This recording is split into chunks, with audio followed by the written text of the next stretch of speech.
Ratnesh CS channel में मैं doctor engineer Ratnesh Gupta आप सभी का हार्दिक स्वागत करता हूं। आपको जैसा कि पता है कि मध्य प्रदेश में कर्मचारी चयन मंडल भोपाल द्वारा समूह 2 उप समूह 1 के अंतर्गत कृषि विस्तार अधिकारी एग्रीकल्चर एक्सटेंशन ऑफिसर भर्ती परीक्षा की रूल बुक जारी हो गई है। नोटिफिकेशन भी जारी हो गया है। तो आज इसमें हम वीडियो में आप लोग हमारे साथ रहिए। एक महत्वपूर्ण सूचना कि आप लोग चैनल ज़रूर सब्सक्राइब कर लेना और घंटे के बटन को ऑल प्रेस कर देना, जिससे नोटिफिकेशन आपके पास जल्दी से जल्दी मिलता रहे।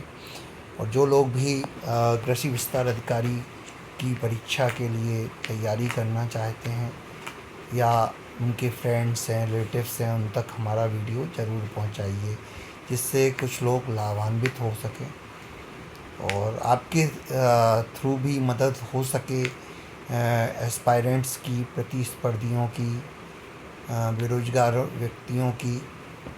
ठीक है, एक बार बेरोज़गार के लिए, हाँ, बेरोज़गारी का जो पॉइंट आता है ये आज का नहीं है।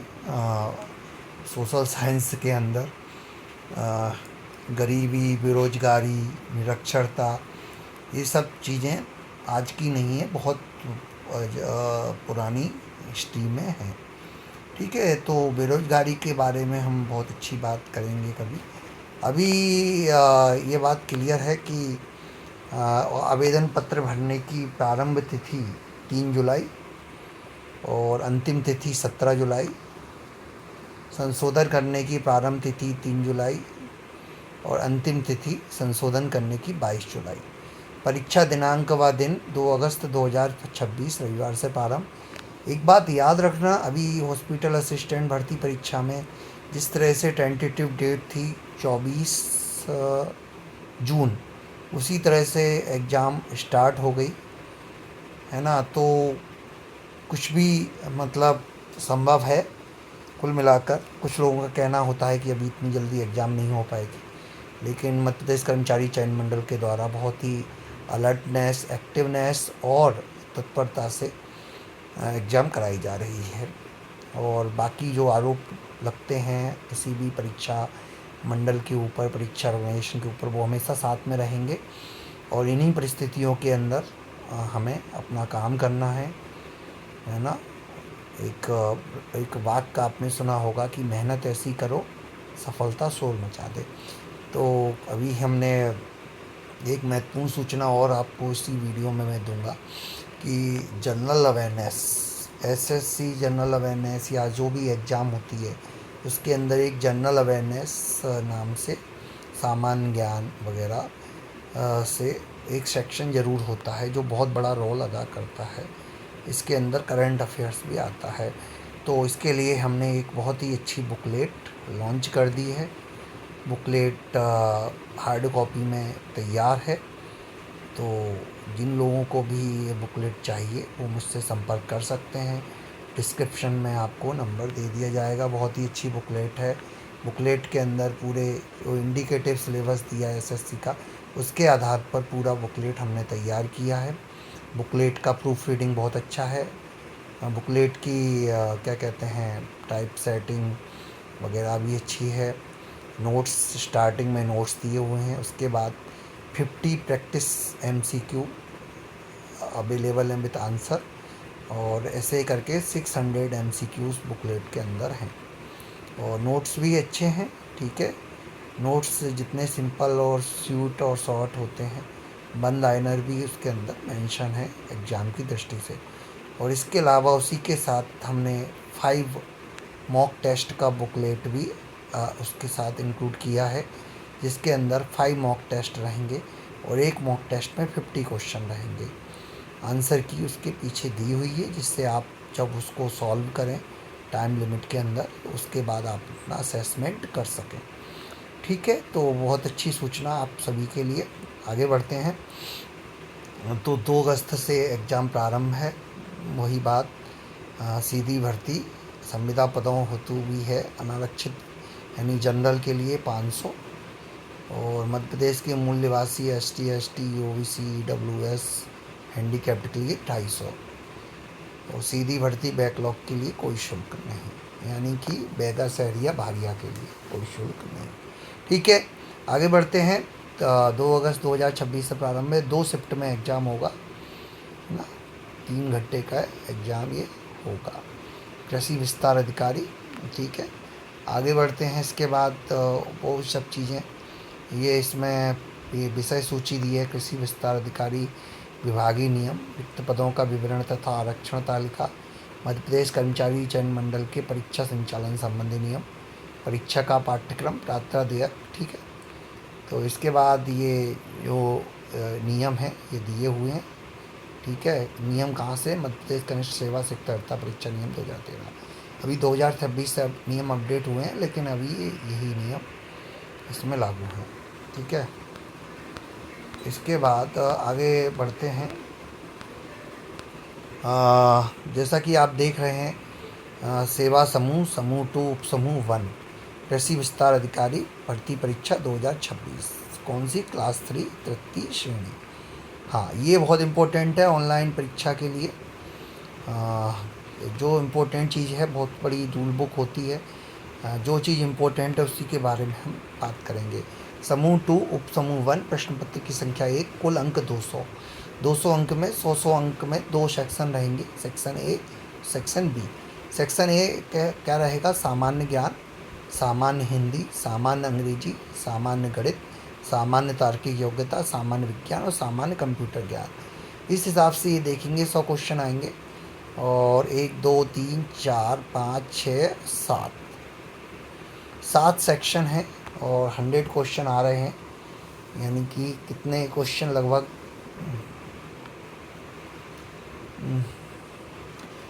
12 क्वेश्चन एक सेक्शन से मान सकते हैं। 13 क्वेश्चन एक सेक्शन से मान सकते हैं, ठीक है। 13 × 7 91, ठीक है। 14 करेंगे तो 100 से ज़्यादा हो जाएंगे, यानी 12 से 13 क्वेश्चन एक सेक्शन से मान सकते हैं। इससे थोड़े 1-2 ज़्यादा भी हो सकते हैं, ठीक है। इसके बाद आगे बढ़ते हैं। संबंधित विषय आधारित प्रश्न 100, ठीक है।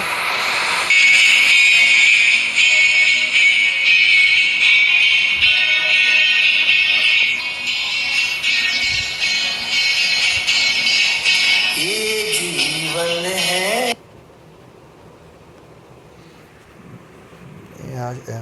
असुविधा के लिए क्षमा चाहता हूँ, थोड़ा इंटरप्शन हो गया था, ठीक है। 200 क्वेश्चन आएंगे, 100 क्वेश्चन संबंधित विषय आधारित प्रश्न, 100 क्वेश्चन रहेंगे।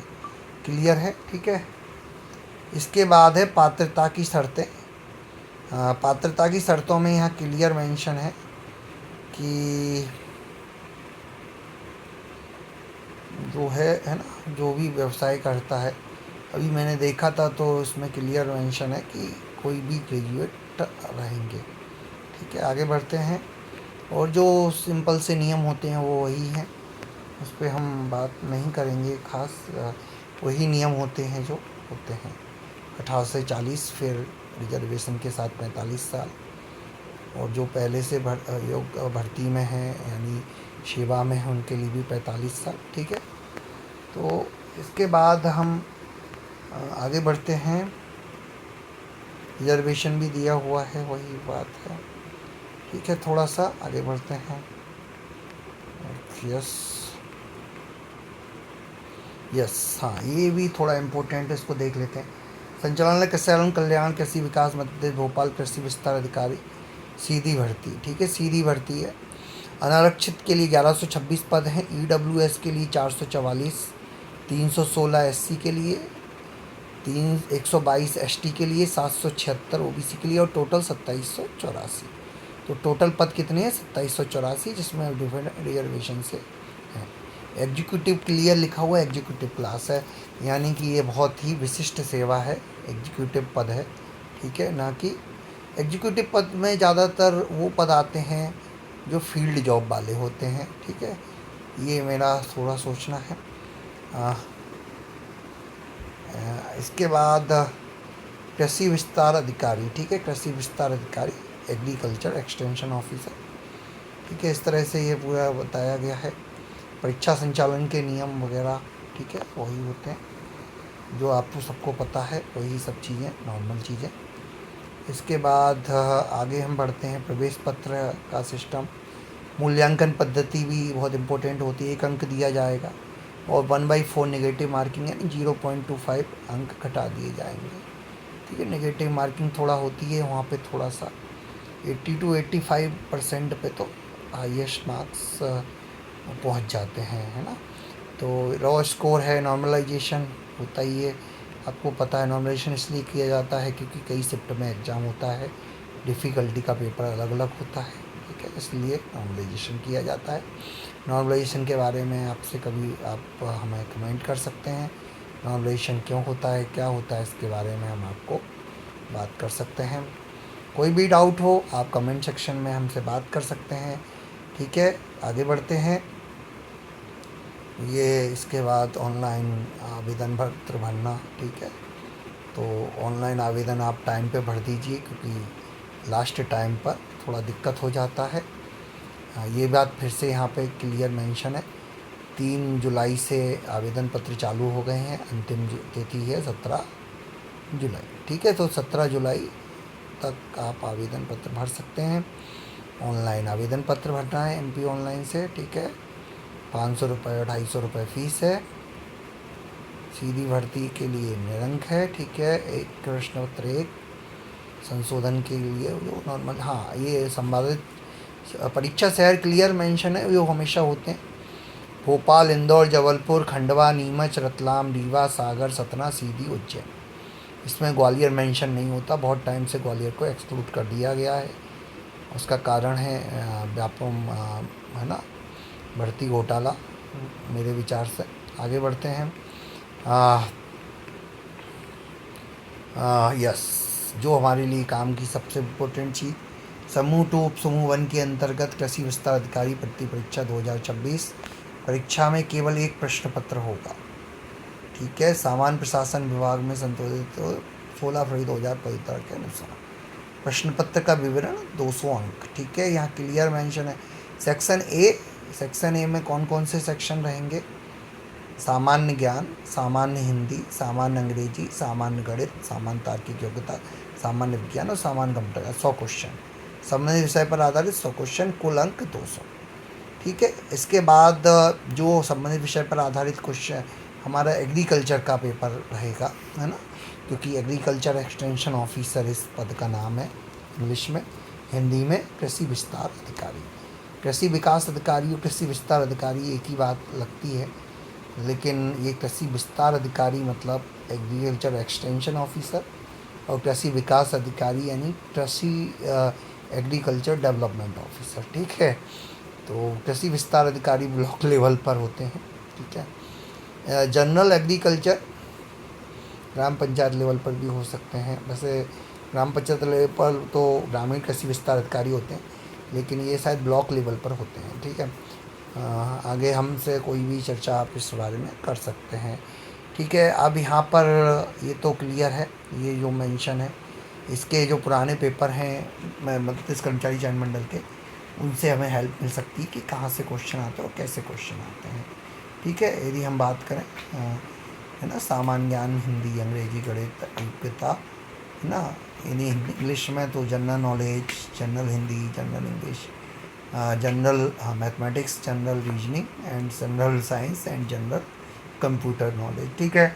तो इसके बाद ये 100 क्वेश्चन आएंगे, इसकी हम बहुत अच्छी तैयारी करेंगे, ठीक है। आप लोग हमसे संपर्क कर सकते हैं। असली कंपटीशन यहीं पे होता है जनरल सेक्शन में, क्योंकि जिस विषय में आप एग्ज़ाम दे रहे हैं या जिस विषय के एग्ज़ाम दे रहे हैं, संबंधित विषय में आपकी पारंगत होता ही है, आपने उसमें ग्रेजुएशन वगैरह किया होता है। तो अब बात आती है यहाँ पे कॉम्पिटिशन मैच हैं, और ये एक्चुअली में एक बात और इम्पोर्टेंट बात मैं आपको सबको बता दूँ कि ये एग्ज़ाम एग्रीकल्चर फील्ड से लोगों के लिए बहुत बड़ी गोल्डन अपॉर्चुनिटी है। जो एग्रीकल्चर BSc AG किया हो, BSc हॉर्टिकल्चर किया हो, है ना, और बाकी लोगों के लिए भी हो सकती है, क्योंकि क्लियर इसमें मेंशन है कोई भी स्नातक इसके लिए ग्रेजुएट इसके लिए अप्लाई कर सकते हैं, कोई भी ग्रेजुएट है, ठीक है। तो आगे बढ़ते हैं।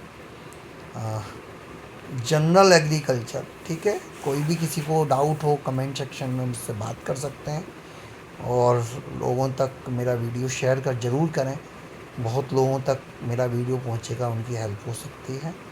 जनरल एग्रीकल्चर थोड़ा हम सिलेबस मेंशन है, सिलेबस की 10 यूनिट यहाँ मेंशन है, ठीक है। तो सिलेबस को हम थोड़ा सा देख रहे हैं, ठीक है। इसके बाद आज का वीडियो हमारा कंप्लीट हो जाएगा। तो general agriculture, agriculture and its importance in Indian economy, इसका मतलब है कि कृषि और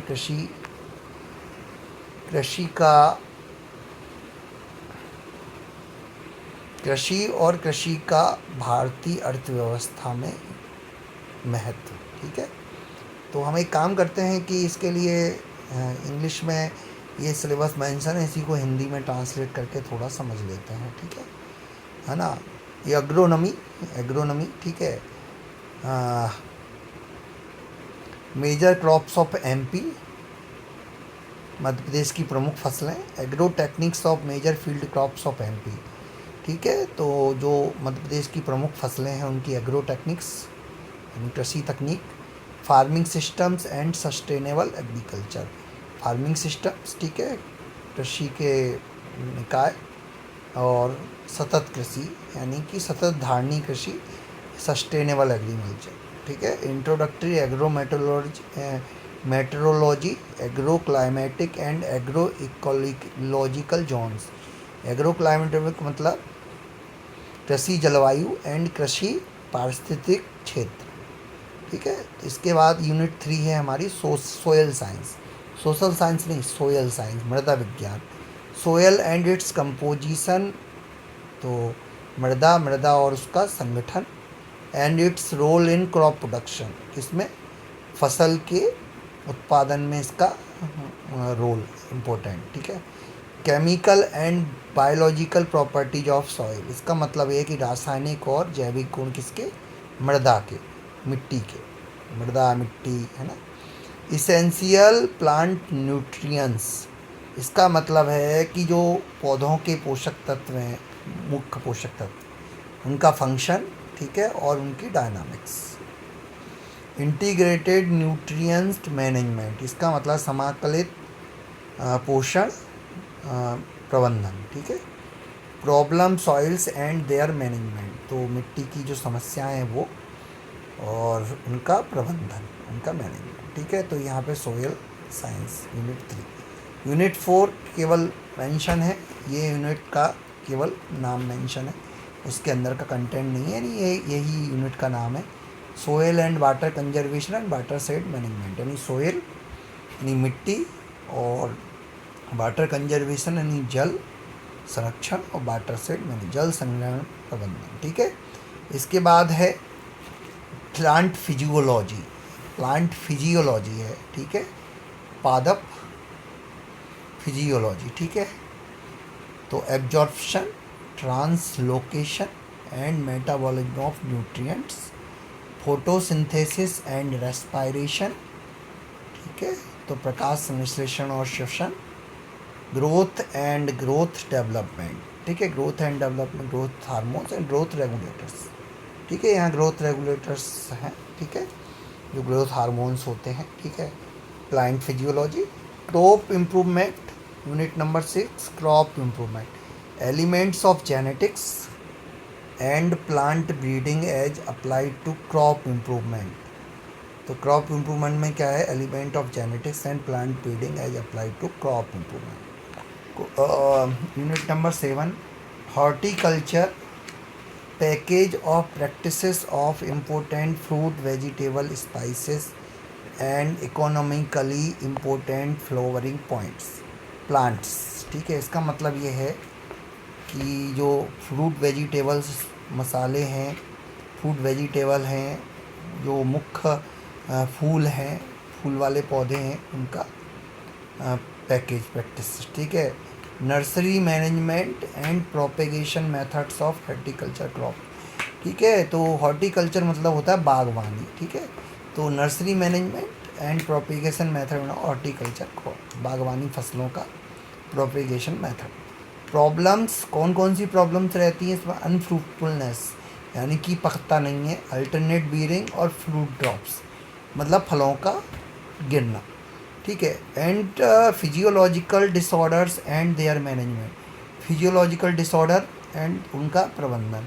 post harvest management and value addition of fruits and vegetables, ठीक है। हॉर्टिकल्चर इतनी बड़ी यूनिट होती है कि इसके लिए बीएससी हॉर्टिकल्चर अलग से ब्रांच होती है एग्रीकल्चर कॉलेज में, ठीक है। तो ये हॉर्टिकल्चर यहाँ पे post harvest management and value addition of fruits and vegetables, यानी कि पोस्ट हार्वेस्ट मैनेजमेंट, ठीक है, फसल को पकने पर जो उसका प्रबंधन और मतलब फसल कटने पे, ठीक है, और value addition of fruit and vegetable का वैल्यू एडिशन।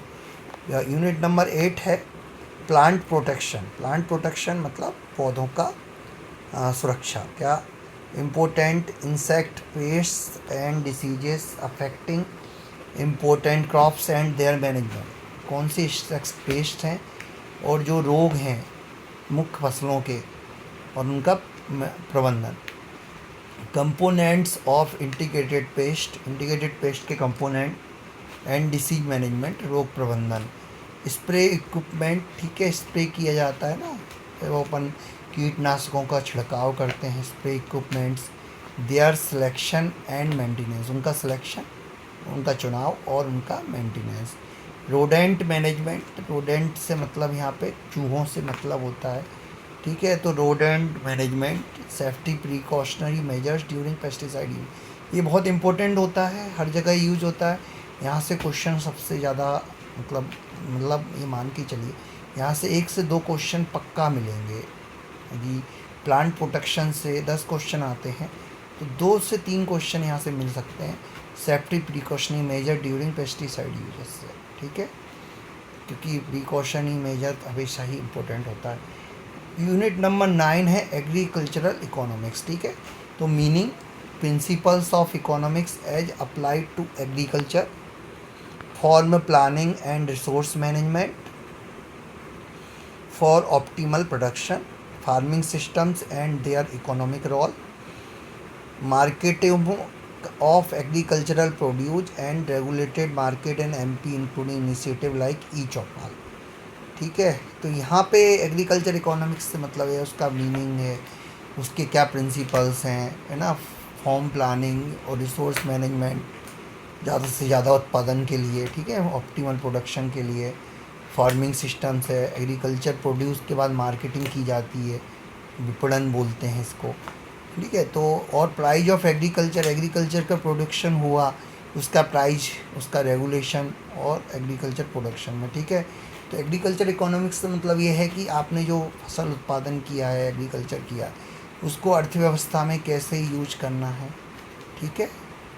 ओके, आगे बढ़ते हैं। Unit number 10 agriculture extension education. ये बहुत इम्पोर्टेंट यूनिट है, ये आपके काम से रिलेटेड है। एग्रीकल्चर एक्सटेंशन ऑफिसर में ये यूनिट बहुत इम्पोर्टेंट मुझे लग रही है।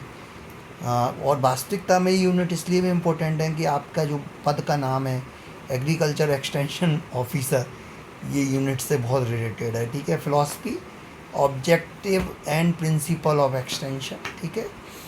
तो ऑब्जेक्टिव क्या है, प्रिंसिपल क्या है। Extension organisation at the state, district and block level, तो विस्तार संगठन कहाँ कहाँ पे, एक तो राज्य पे, जिले पे और ब्लॉक लेवल पे, ठीक है। There structure, functions and responsibility, तो उनका क्या पढ़ना है हमको, स्टेट, डिस्ट्रिक्ट और ब्लॉक लेवल पे उनका एक तो स्ट्रक्चर पढ़ना है, फंक्शन पढ़ना, रिस्पॉन्सिबिलिटी पढ़ना है। यहाँ से एग्रीकल्चर एक्सटेंशन से 10 क्वेश्चन आते हैं, 15 क्वेश्चन भी आ सकते हैं, ये मेरा यदि प्रॉपरली डिस्ट्रीब्यूट नहीं, मतलब ये वाला जो यूनिट है मुझे थोड़ा सा इंपॉर्टेंस इसलिए लग रहा है क्योंकि आपके पद से रिलेटेड है, ठीक है। मेथड ऑफ कम्युनिकेशन की method, role of farmers organisation in extension services. अब जो ऑर्गेनाइजेशन है उनका एक्सटेंशन सर्विस में, है ना, योगदान, ठीक है। एक्सटेंशन सर्विसेज कौन कौन सी हैं, फार्मर ऑर्गेनाइजेशन जो होता है उनका एक्सटेंशन सर्विसेज में role and importance of training, प्रशिक्षण का महत्व और रोल, ठीक है। Important rural development programmes in India, महत्वपूर्ण ग्रामीण विकास की कार्यक्रम भारत में महत्वपूर्ण ग्रामीण विकास का कार्यक्रम। ठीक है, यहाँ से क्वेश्चन 3 से 4 क्वेश्चन मिल सकते हैं एग्रीकल्चर एक्सटेंशन एजुकेशन में से, मतलब केवल यहीं से 2-3 क्वेश्चन आराम से आ सकते हैं। Important rural development programmes in India. ठीक है, तो जो प्रोग्राम्स होती है, स्कीम्स होती है, बहुत इम्पोर्टेंट होती हैं। तो यहाँ पे हमने यूनिट जो 10 यूनिट है उसका सिलेबस हमने प्रॉपर देख लिया। ठीक है, समझ लिया। इंग्लिश में लिखा हुआ था, हिंदी में तो हिंदी में इंग्लिश में करके उसको हमने समझ लिया। ठीक है, तो यहाँ पर ये वीडियो हमारा कंप्लीट होता है ना। अब आपको वीडियो कैसा लगा, आप लाइक करें, शेयर करें, सब्सक्राइब करें, और अगले वीडियो में हम मिलते हैं। तब तक के लिए जय हिंद, जय भारत, धन्यवाद।